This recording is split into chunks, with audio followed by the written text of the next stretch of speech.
મારું નામ છે ધારા ત્રિવેદી, ભાવનગરથી. આજે આપણે બનાવશું વેજ નૂડલ્સ. તો તેના માટે આપણે 2 પેકેટ નૂડલ્સ લીધી છે, નાના પેકેટ છે.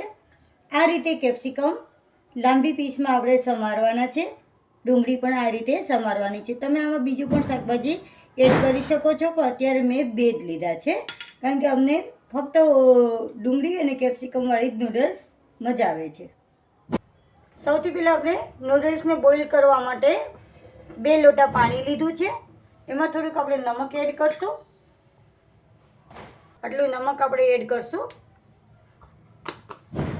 નૂડલ્સ આપણે આની અંદર બોઇલ કરવા માટે આ રીતે એડ કરી દઈશું. તોડવાની નથી, કારણ કે આપણે નૂડલ્સ બનાવીએ છીએ. આને આપણે 3 મિનિટ માટે બોઇલ કરશું. બહુ વધારે બોઇલ ન થાય એનું ખાસ ધ્યાન રાખવાનું છે. 3 જ મિનિટ રાખવાની છે. આપણે ઓઈલામાં એડ કરશું, જેથી આપણી નૂડલ્સ એકદમ છૂટી થશે. આપણે 3 મિનિટ થઈ ગઈ છે, જોઈ લેશું. આ રીતે ચેક કરી લેશું. આપણી નૂડલ્સ એકદમ બોઇલ થઈ ગઈ છે અને છૂટી થઈ ગઈ છે. તેલ નાખવાથી આ રીતે સરસ છૂટી પડશે અને બોઇલ થઈ ગઈ છે. આ રીતે આપણે ચેક કરી લઈશું. આ રીતે આપણી નૂડલ્સ એકદમ સરસ બોઇલ થઈ ગઈ છે. હવે આમ કરી એક ચાયણીમાં આને લઈ લેશું, પાણીમાંથી બહાર કાઢી લેશું. આપણી નૂડલ્સ આપણે પાણીમાંથી બહાર કાઢી લીધી છે. આ રીતે એકદમ સરસ છૂટી પડી ગઈ છે. હવે આપણે વઘાર માટે કઢાઈ મૂકી છે. વઘાર માટે આપણે આ કઢાઈ મૂકી છે. એમાં 2 થી 3 પાવડા આપણે તેલ કરશું. ડુંગળી અને કેપ્સિકમનો વઘાર કરશું. નૂડલ્સ વઘારવા માટે આ રીતે થોડુંક પકતું વાસણ લેવાનું છે, જેથી મસાલો એકદમ સરસ રીતે આપણને હલાવતા ફાવે. એટલું જ આપણે તેલ બહુ ઓછું જોશે આમાં. પાવડું નાનું છે, એટલે મોટું પાવડું હોય તો 2 પાવડા લેવાનું, નાનું હોય તો તમને અંદાજ આવી જાય. 2 ચમચી જેટલું લેવાનું છે. હવે આપણે 3 સોસ લીધા છે નૂડલ્સ માટે: red chilli sauce, dark soya sauce અને ટમેટો સોસ. સમારેલી કટકી લેવાની છે અને મેગી મસાલો આપણે જે રેગ્યુલર આવે છે એ જ. તેલ ગરમ થઈ ગયું છે, તો સૌથી પહેલાં આપણે લસણ જે ઝીણી કટકી આપણે સમારી છે એ અંદર એડ કરશું. તમે આદુ મરચાં એ પણ નાખી શકો છો, જો તમારે ઘરે પસંદ હોય તો. અમારે પસંદ નથી એટલે મેં એડ નથી કર્યું. સાથે સાથે આપણે ડુંગળી પણ નાખી દઈશું. કેપ્સિકમ થોડાક લેટ નાખવાના છે, જેથી એનો કલર જળવાઈ રહે. આ બંનેને સાતળવા માટે આપણે અંદર થોડુંક નમક એડ કરશું, જેથી ડુંગળી એકદમ સરસ રીતે અંદર ચડી જશે અને નમક અંદર એડ થઈ જશે.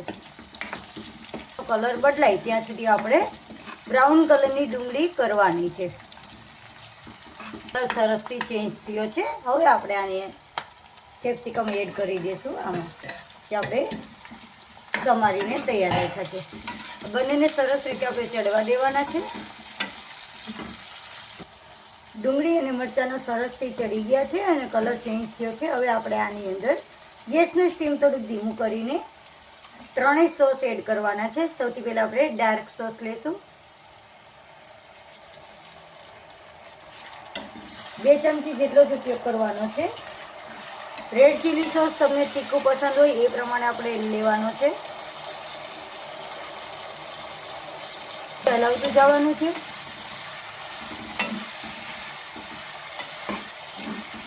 રેડ ચીલી સોસ તમને તીખું વધારે પસંદ હોય તો થોડોક વધારે ઉપયોગ કરજો. આ રીતે ચમચામાં લઈને નાખશું.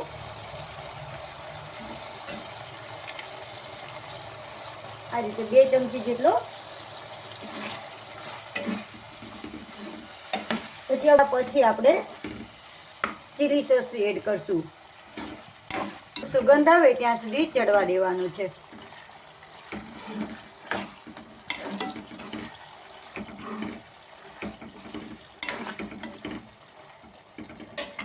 કરી લઈશું. જો તીખાશ ઓછી લાગે તો આપણે થોડુંક રેડ ચીલી સોસ એડ કરશું.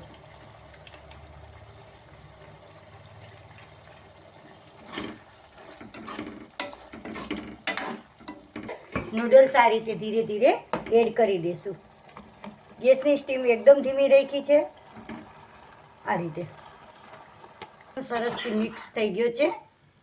હવે આપણે જે મેગી મસાલો આપણે તૈયાર રાખ્યો છે એ આમાં એડ કરવાનો છે.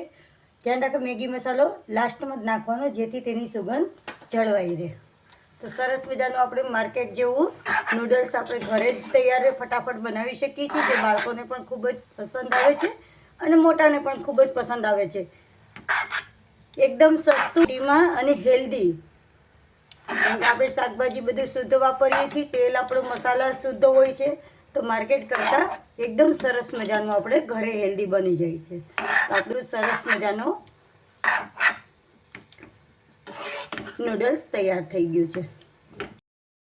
તૈયાર છે આપણું વેજ નૂડલ્સ, ઘરે બનાવેલું. બાળકોને પણ ખૂબ જ પસંદ આવે છે અને મોટાઓને પણ ખૂબ જ પસંદ આવે છે. આપણે ફટાફટ નાસ્તામાં બનાવી શકીએ છીએ.